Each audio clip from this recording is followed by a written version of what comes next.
There's nothing any writer can do to stop the cruel and relentless march of time. But at least we can depict it properly in our books and stories. This video is about how to do that, whatever your experience level with writing. So, the simplest way to write anything is to simply state it, plainly and clearly.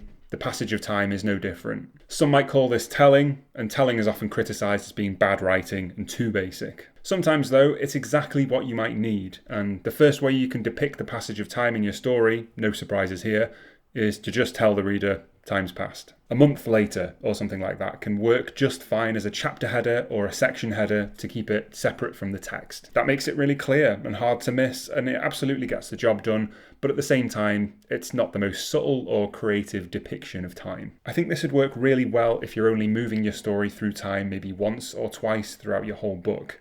Then I think the simple and direct approach won't get repetitive. I wouldn't use this if you want to shift back and forth regularly throughout your story though, because I feel like it could start to feel a little weird to be so blunt and obvious about it over and over again. But what if you still want something very clear but just a little less direct? Well, my next suggestion just expands on the first one really, in that we still just tell the reader the length of time that's passed, but this time we weave it into our narration instead of making it a title or a chapter header. In a basic sense, it achieves the same thing, but it's just a little less obtrusive. You could say something like, another 3 weeks passed before I saw them again, in the opening paragraph of your scene, establishing that time's passed just as clearly, but without standing out so much on the page. This can be good for making things feel a little more smooth and for tying in the passage of time to what's actually happening with your book, as opposed to having it be this disconnected and separate upfront fact. But again, yes, it's still not the most creative approach, and if you're using it all the time, it's going to start to stick out a bit after a few uses. The last thing we want is for our reader to be thinking about the mechanics of our book instead of the story. Once or twice throughout the course of a novel, again, I think would work just fine though. Readers won't really notice if it's few and far between, and it doesn't stick out too much. Those are definitely the most basic options that you probably knew about already, and they have their place, but now let's get a little more creative with it and try something else. Another way to show some time's passing that's equally as simple to implement is dialogue. We do need to be really careful here and make sure we're being subtle about it, but we can use a conversation between our characters to reveal details about time as well as anything else. Essentially, what we're doing here is putting exposition into dialogue, but bear in mind that if we do that carelessly, it can stick out like a sore thumb and feel really inauthentic. For example, how are you feeling? Fine, I suppose. Are you still feeling down about what happened 3 weeks ago?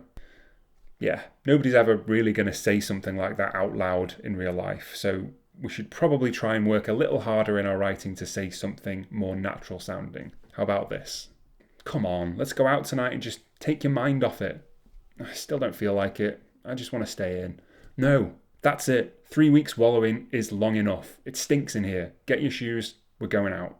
Because there's more to the conversation, this sounds at least a little more natural. The jump in time isn't really the main focus of what they're talking about here, so it goes under the radar a little more while still informing the reader. Obviously, in a real story, you'd have more layers of meaning and character personalities to add further colour and interest to a conversation like this. And you'd also have more context for the overall situation. That definitely helps too, but this is usable as a demonstration. And this approach is good because it doesn't draw too much attention to itself. Just be careful to handle exposition in dialogue carefully, or it'll start making things feel too convenient and spelled out to the reader. It can start to be noticeable that you're just feeding the reader information through what your characters are saying, and nobody really likes that very much. The time to use this, I think, could be when you functionally have to move your story on a bit, but the change in time period isn't something you want to focus on, and you don't need to be hugely specific about it. This is a keep it low-key and get the job done kind of approach that would fit more or less any story.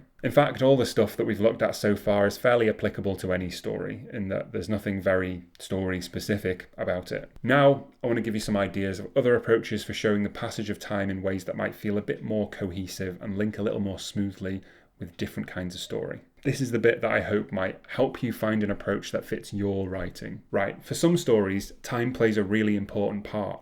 When things happen can help or influence the structure and the flow of the story and even the plot itself. In those scenarios, it can make a lot of sense to regularly confirm how much time's passed to keep it at the forefront of the story. Simply giving a time and a date to each chapter is a straightforward way to do this, like this. 28th of July 2025. He watched a YouTube video of some guy talking about the passage of time in creative writing. This can also work really well for epistolary books where each chapter is a letter or maybe a diary entry. As time passes, so will the dates of the letters. Simple as that. It's not limited to those specific genres or scenarios though. Dating your chapter sections works generally too. So as I said, if you need to touch on the date and time a lot in your story, this could be a good way to do it without having to find lots of different ways to fit it in all of the time. It doesn't just have to be the actual dates and times of the chapter either. In some stories, you could number them and still get the same kind of effect. If you're working on a post-apocalyptic story or some kind of survival story maybe, you could have day 1, day 27, day 154, and so on. And there you've got your inbuilt timeline again. Really simple, but it works. Another idea, if you're leaning more into a fantasy story perhaps, something witchy and foresty, is you could mention the phases of the moon, either as chapter titles or as part of the main text. It's not as direct and detailed as dating every chapter, but if you don't need to be that specific and you just need to show that things are moving on, I think moon phases might be a nice inclusion, a somewhat subtle way to show time passing while also linking thematically into your story. Maybe you could even add a little symbol or image of the moon cycle before each passage. That might be nice if you can find an artist to help you with it and you get to support them too. The key point, I think, is that if you can blend your references to time passing into the language and vocabulary of your book, it can help you keep things more cohesive and maybe more immersive. The same kind of concept applies to periods or sections of time within general life. Seasons are obviously a pretty easy way to show the passage of time. For stories involving long journeys or long backstories that you have to accelerate through, that could be the way to go. If your story takes place in a university or a college, you could mention semesters or school holidays, again, keeping things within the terminology of the story. The same can be said if there's some kind of cultural event within the world of your story. You can refer to that from time to time and have it be discussed here and there. That's also good for building tension and anticipation, if that's relevant, but it all contributes to easing and disguising the passage of time. For sci-fi and space stories, you could use a launch day countdown perhaps, each section bringing us closer to the big day. Or if your craft's already launched, you could show how many days have passed since it did, the number of miles from Earth that your craft's travelled, or how much fuel the craft has left. You can really be inventive with your approaches by not thinking about it as, how do I show the passage of time, but by thinking, what do I already have in my story that I can use to demonstrate time is passing?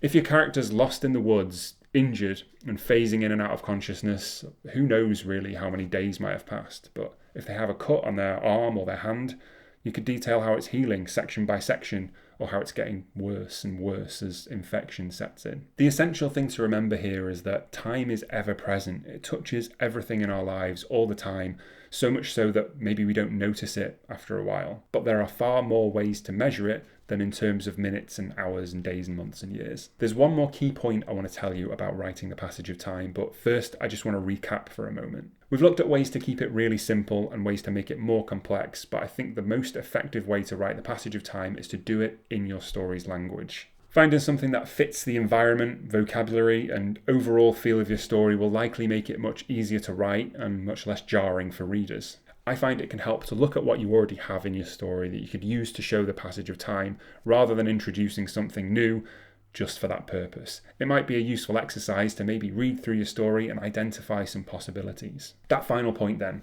time can really affect a story. It can be a key point in it, making the difference between an innocent verdict for your character and a guilty one, or a successful landing on an alien planet and your craft burning up in the atmosphere. Time affects a lot, but that doesn't mean that you always need to mention it. If it doesn't add anything to your story to know exactly when something happens, and you won't lose anything or any meaning if that isn't outright confirmed, my suggestion would be to not mention it. In my editing work and in my own writing, I often see how the specifics can tie readers in knots as they try to account for lost minutes or misaligned years, overcomplicating things that don't really benefit from all of that detail anyway. If you don't have to give all of the information, if the story will survive on its own, think about keeping it simple. It will be clearer for your readers and much easier for you to write.